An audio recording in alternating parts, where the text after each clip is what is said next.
We have folks from the Muslim, the Buddhist, the Sikh, all different faith traditions. So this movement is a coalition. We call it an organism that seeks to bring us all together. So what we're trying to do is bring folks together from all walks of life and bring them under an organism, under the umbrella of the Poor People's Campaign, a national call for more revival. So I think someone said earlier, I just want to see what it's a lot of organizations. We're not trying to start another one. We're trying to bring everybody together. Because if you notice in history, that's the goal, is to keep us separated, to keep people fighting in their silos, keep this group there, that group there. But what we're saying is, ain't you tired of losing? You may win a few battles, but we ain't won the war.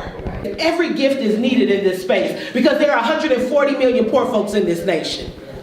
So everybody got to be at the table. Don't matter if you're white, black, Latinx, First Nation, everybody.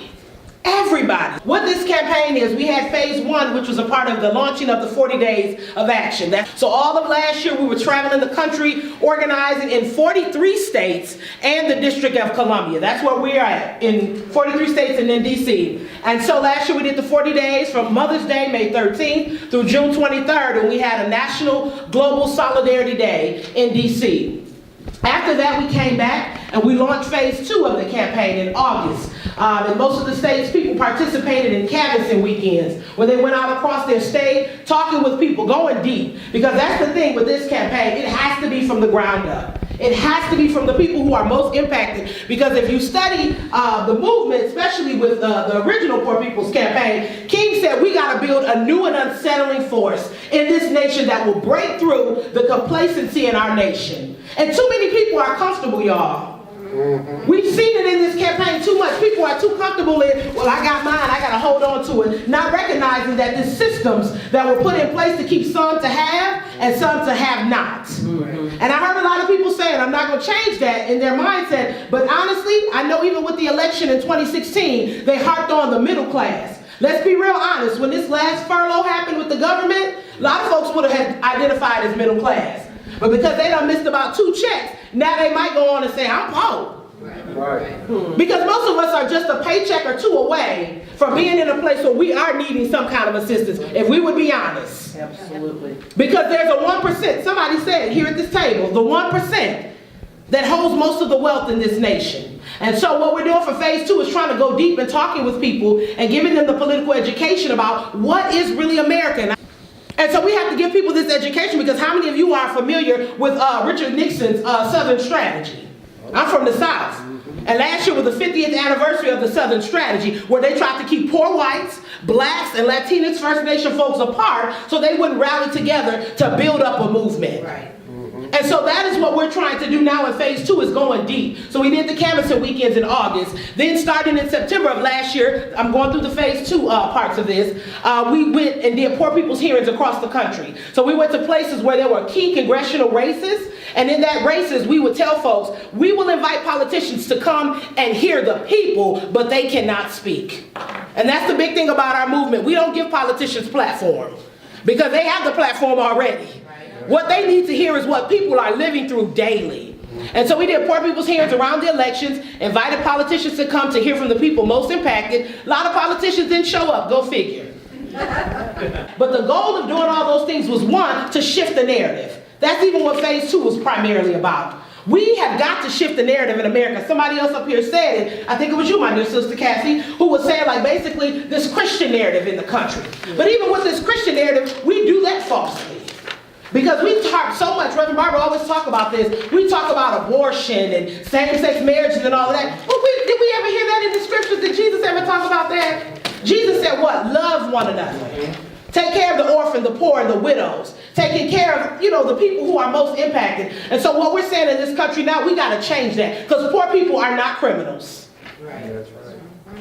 They are not people who did something wrong. Life has had its way. And I think someone over there said it about mental health. That's a key thing in this country. But if life will push you to the point, we can all be honest to say, most of us would have some mental health things. Because life can be hard. Because right here in Iowa, there are more white folks in this state that are poorer than black folks. And across the nation, we told you it's 140 million poor folks in this country. 63 million of them are white folks. They look like y'all. And the largest part of that is white women. I'm just being honest. I'm having this frank conversation with your family because, see, they don't want this to happen. They don't want black folks and white folks and Latinx coming together to change the narrative in this country and saying it's not even really more so about race. It's about class. Where that money go. Where did money go? Absolutely. And so we have to change the narrative. And in order to do that, we have to change the narrators. So when you see our videos, you always see we have the people who are most impacted talking. Because their voices need to be heard. And so when we work on shifting the narrative, our thing is to, when we shift the narrative, we begin to build power.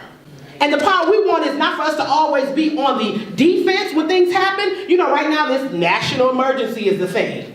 Well, we don't need to be running trying to cover up what the national emergency is. We need to be building in our communities. Changing, as Terry said, our city councils. Changing our state legislator. We need to be building power in our states so that when elections come up, they cannot deny us.